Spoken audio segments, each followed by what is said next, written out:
Hello mga kaistana. So naglibot-libot kami para ipakita sa inyo yung SM Tansa. Saan ba siyang side? Yung McDo nasa crossing or sa intersection ng pa Manila, pa Naik, or pa Batangas, tapos pa Tansa Trece Road.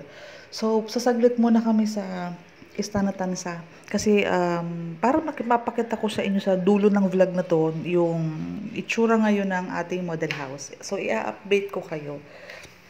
So sa biyahe, papakita ko na din sa iyo nasaan yung Tansa Doctors Hospital, mga 2 kilometers away from SM Tansa ito. O hindi, sa Istana Tansa na mismo, along the road yan. So kung naririnig mo ang Micara Estate, sa unahan lang din to ng Istana Tansa. So, to analyze the story, malapit ka, ikaw ang pinakamalapit sa SM Tansang tinatayo. At itong McDo na to ng Sahod Ulan is nasa mga 1 kilometer away papuntang Istana. So basically, si Istana ngayon ang pinaka-favorite ko munang i-offer kahit pre-selling muna. Kasi po, siya ang pinakamalapit sa Antero Soriano Highway. So binabagtas namin ang Antero Soriano Highway papuntang Istana. Ibig sabihin dito yung mga bus, baby bus. At Antero Soriano Highway nga, palabas ng Manila via Cavite. So ito na yung Istana, oh. Ito na yung Istana, dito ka mag-aantay ng bus palabas. So sa unahan muna kami pupunta para sa SM City Tansa na vlog. So sa unahan lang ng kaunti, makikita mo na itong mga may green na pintura. Tapos ayan, nilagyan nila yung SM City Tansa. Nasa other side na kalsada. So ang Tansa, ang Istana kasi 'di ba nasa may party ng kanan namin. So, soon to open na ito ngayong year. Tentative mga October. So, sabayan mo na bago mag-price increase, makasecure ka na ng unit sa 58 squares man yan or sa 49 squares. Si Istana kasi is pinakamalapit sa kalsada. I assure you, pag nag-tripping tayo, dadaanan mo to, itong intersection na to. Ito si McDo, ito si Jollibee, si Chowking sa kabila, si Pure Gold, at saka si SM City Tansa, andito sa side na yan. Ayan siya. So, kumbaga, para sa family natin, maganda na ma-visit nyo muna yung site, ma-experience yung travel time. At ano yung sinasabi ni Ma'am Cindy na 2 kilometers away from SM City Tansa, si Istana Tansa. So, itong side na to is papunta kami ito ng Tansa Trece Road. Yan. Dito ang daan ng mga taga Trece. Okay po. Dito may BPI yan dyan, may 7-Eleven, may mga banks yan dyan. Ito namang side na to, sa may side ng Jollibee, katabi ni Jollibee, si Pure Gold. Sa kabilang side naman sa left natin si McDo. Ang harap ni McDo, yung SM Tansa. So, ganyan siya. O, ito man, to Naik, to Batangas, to Nasugbu. Ito yung Patansabayan. Ito yung galing Manila ka. Diyan ka galing sa Manila. So, dadaanan mo muna ang Pure Gold. Dadaanan mo ang Robinson's Gentry. Dadaanan mo ang SM Tansa. Itong side na to, papunta na to ng Istana Tansa. Yung pinakita ko sa inyo kaninang may signage ng Istana Tansa, papasok tayo doon. So, mga 800 meters lang to, 1 kilometer nga lang eh. Basta walking distance lang kasi yung Istana Tansa.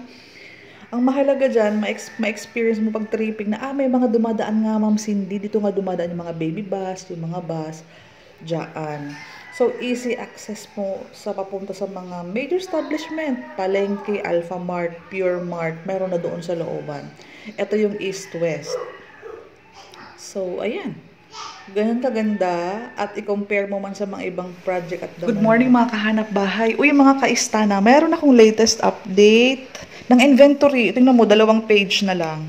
Anyways, ito ay as of May 27. So, ngayon is May 28. So, ngayon ako mag-vlog. Nag-highlight na ako ng mga sunrise. Sunrise, ito sa 58 squares. Ito, sa 3 bedrooms and 2 toilet and bath. Provision for 3 bedrooms.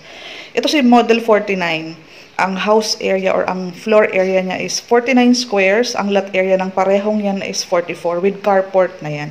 Panoorin na lang po yung ibang vlog ko para doon. Ay, i-insert ko na lang pala sa dulo yung short video ng update ng model house.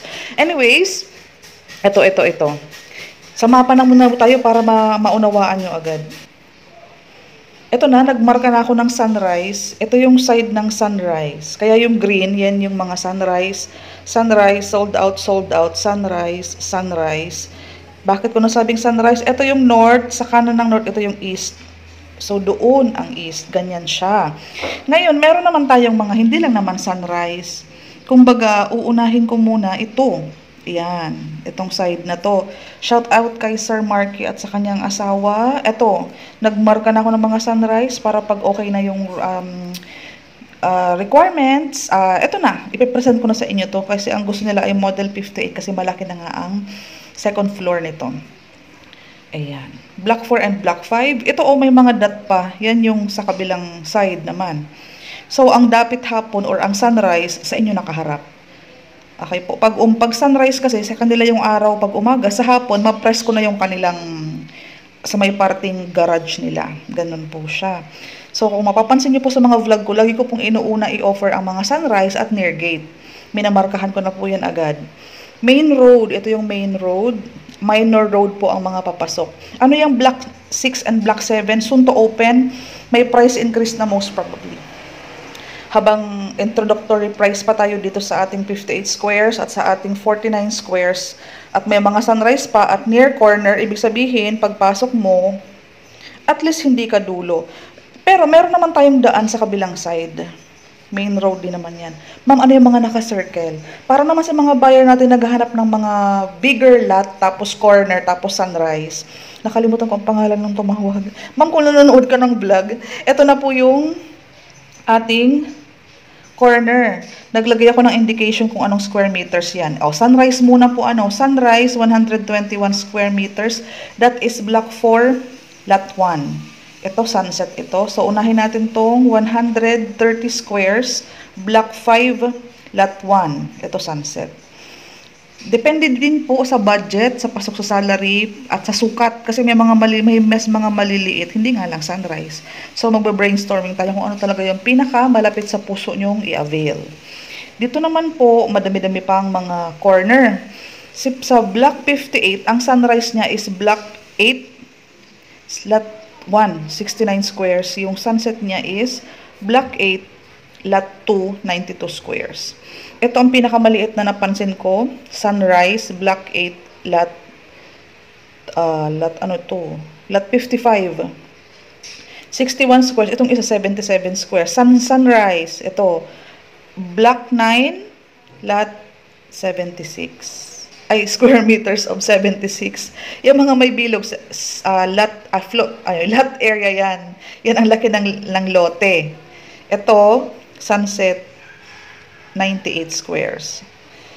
75 squares, 88 squares, sunrise, 66 squares. Ito naman sa block 10 yan. Ito naman, 97 squares, 62 squares, at least corner ka, block 11. So, there you have it. Kailangan nyo po kong i-message para sa updated na mapa. Isasend ko po sa inyo ito kahit sa email mo or sa messenger or sa Viber or sa WhatsApp para mas malinaw po ang copy nyo. I-print po at pag-usapan nyo pong mag-asawa, partner. Kasi kahit po sino po pwede maging co-borrower mo. Basta malaki ang sahod mo sa co-borrower mo. Pasok po yan. Regular employee, 2 valid IDs, and sa lahat po ng mga kailangan natin upon reservation, tawagan nyo ako, kausapin nyo ako sa messenger, link below po. And ano pa ba? Sige, be-verify ko lahat. Basta itong vlog na to is para sa inventory. Update ito kasi kahapon lang to May 27th. May bago silang updated mapa. At least sa mga inquiry ko po na nakasubscribe na sa YouTube channel, naipakita ko po sa inyo yung mga priority i-offer. Pero, siyempre po, kayo pa din po ang masusunod. Halimbawa, may mga gusto kayong number na piliin. Basta may mga dot pa po. Available yan. Sunrise po ulit naka-green. Ito yung block 4. Bakit, Ma'am Cindy, block 4? Soon to open yung block 1, block 2, at block 3. Hindi ko pa sure kung ano ang ilalagay dito. So, baka kasi 58 squares din dito. May price increase na yun kasi hindi pa nilalabas eh. Bali, itong mga ka-open lang, introductory price pa yan. Ang good news ngayon, kung napanood mo yung vlog ko, open na. Malapit na mag-open ang SM Tansa. Tentative, maybe by October this year. So, habol na po habang wala pang price increase ang lahat ng project natin. Bakit si Istana Tansa ang favorite kong i-offer at the moment? Kasi ito ang pinakamalapit sa Antero Soriano Highway. May nagre-request na i-vlog ko yung isa. Sabi ko, unahin ko po muna ito kasi pag nag-tripping tayo, madidifferentiate mo na mas looban yung nire-request mo compared sa Istana. Pareho lang naman sila pre-selling. For RFO unit sa mga gustong magmadaling makalipat, actually, i-insert ko na lang din yung Latria Homes. May discount siyang 60K pag nag-cash ka ng DP. Si Palmerston North sa Lambingan near Tansa Oasis, meron pa silang reopen unit near gate. Mga reopen na lang po. RFO yan, mga 6 months down payment. Turnover sila ng more than a year or before mag 1 year. Si Palmerston, mas mabilis sila mag-turnover.